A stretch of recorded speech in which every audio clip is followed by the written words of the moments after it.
এই যে শোনো, প্রধান নদী বন্দর হিসেবে পরিচিত নারায়ণগঞ্জ জেলাটি যেমন ইতিহাস, ঐতিহ্য এবং শিল্পনগরী দিয়ে ঘেরা, ঠিক তেমনিভাবে আমিও তোমার জীবন সঙ্গিনী হিসেবে হতে চাই সেরা। আমি আমার ভালোবাসার অনুভূতিগুলোকে মুড়াপাড়া জমিদার বাড়ির কারুকার্যের মতো তোমার মনে সাজিয়ে রাখতে চাই। আমি হয়তো তোমাকে বাংলার তাজমহলের মতো বিখ্যাত কোনো তাজমহল বানাই দিতে পারবো না, কিন্তু বিশ্বাস করো, নারায়ণগঞ্জের ফুলের গ্রাম সাবদির মতো আমার ফুলের মতো মনটা দিয়ে তোমাকে সারা জীবন ভালোবেসে যেতে পারবো। তুমি চাইলে আমাদের ভালোবাসাটাকে নারায়ণগঞ্জের সিমেন্ট কারখানার টাক সিমেন্টের মতো মজবুত জোড়া দিতে পারো।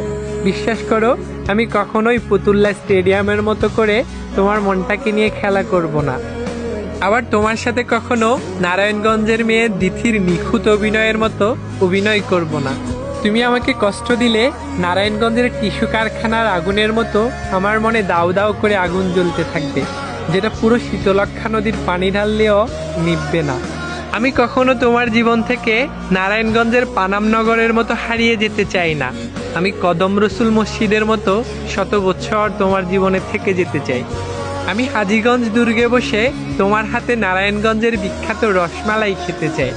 তোমার মন খারাপ হলে তোমাকে আমি মায়াদ্বীপে নৌকায় করে ঘুরতে নিয়ে যাব। আমাদের ছোট ছোট আবেগ আর অনুভূতিগুলোকে আমরা সোনারগাঁও জাদুঘরের মতো সাজিয়ে রাখবো। বিশ্বাস করো, আমি কখনো শামীম ওসমানের মতো তোমাকে রাগ দেখিয়ে কথা বলবো না। আমি নারায়ণগঞ্জের ক্রিকেটার রনি তালুকদারের মতো নিঃশব্দে তোমার সব কথা মেনে নিব। আমি সোনাকান্দা হাজীগঞ্জ দুর্গের মতো সুখে দুঃখে সব সময় তোমার পাশে থাকব।